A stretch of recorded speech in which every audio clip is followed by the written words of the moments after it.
Hello everyone, and today we're back with the heads that I did. I did a sheet of 12 heads to match the 12 sections on my color wheel, and I promised you that I would show you an example of these heads done in the sections from the color wheel. So what I did was I blew them up, and I'll sort of walk you through which are which.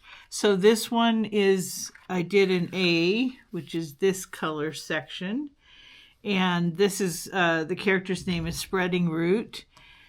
This one is color B, which is this color range.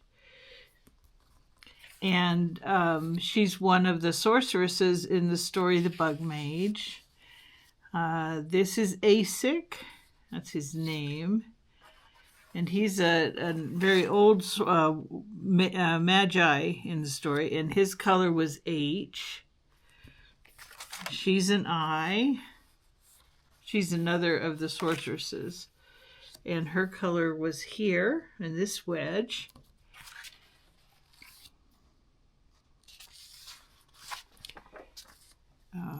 This is another sorceress. Her color was J, which is that section. And this is Lemony, and she's a little girl. And her number is G.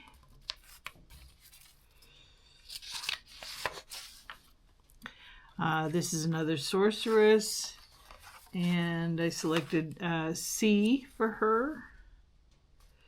And she comes off more as a red head. This is one of the magi, and his letter is a D, which is there. And this is Nilon, who is one of the lead characters, actually. And he's a magi, and his color range is there. This is Headmaster Wexler, and his number is, I did him as E. This is a cyborg named Rafferty. His number or section is L. And this is another sorceress, and her section was K. So I hope I've shown you here how each of the different sections of the color wheel turned out on actual face drawings. And one of the things to understand as you look at these is that as you go up, so these are really small. These are, he's about an inch on his head, which is pretty small to be coloring. And these are the ones I did on photocopy paper, so very absorbent paper, not a lot of blending going on, but I still managed to get some variations. And the thing to remember is that as you go up in size, if I took her up to, say, filling the 8.5 by 11 sheet, I could get more detail. And if I go to a hammer mill or a finished stock, then I can mix the Copic and get more blending going on. So this is done on kind of the least expensive paper that I could sample, but the effects are still pretty good. I'm fairly pleased. This is Asic. He turned out pretty good. I like a lot of these. I think they turned out interesting and fun, and I was happy that I did them.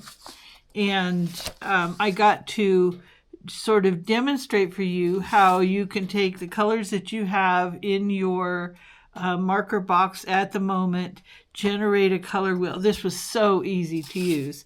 As you can maybe see here, I have listed all of the different markers for each of the color sets that I used.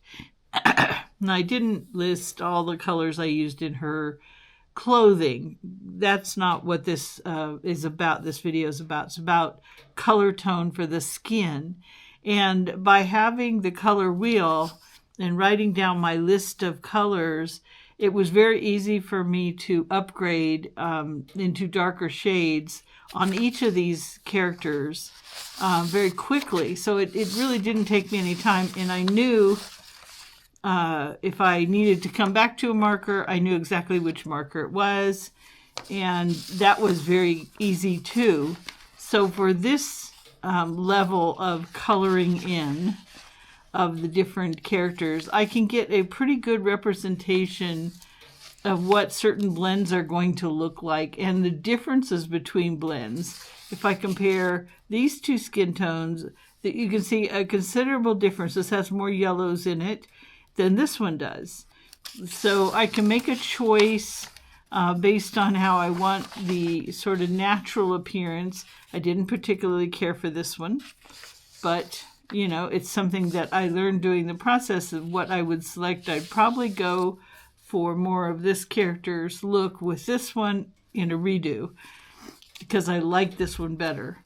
So you're going to learn those things by doing a little sample set like I did, and to get a sort of an overview of what that's going to produce with your characters. Now, if you notice, these are not manga type or sort of the that flavor of young character. These are more realistic while still being illustrations, and I'm trying for more realistic skin tones.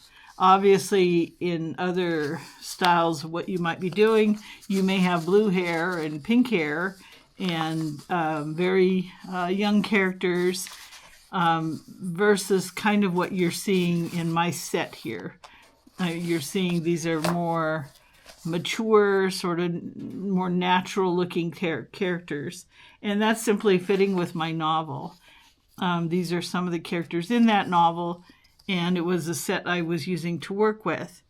But I hope I showed you how you can take this color wheel. You could make it from watercolor, you could make it from acrylic, whatever kind of color set you're using. You could do color pencil, and it'll show you which combinations you can use to have the skin tones consistent through your set of whatever you're doing, whatever kind of illustrations you're working on, and whatever style that you want to have. It's kind of a style sheet, but it's also, I found it very helpful and very quick to use. So anyway, this is the 12 color faces, the face tones on Copic. Enjoy.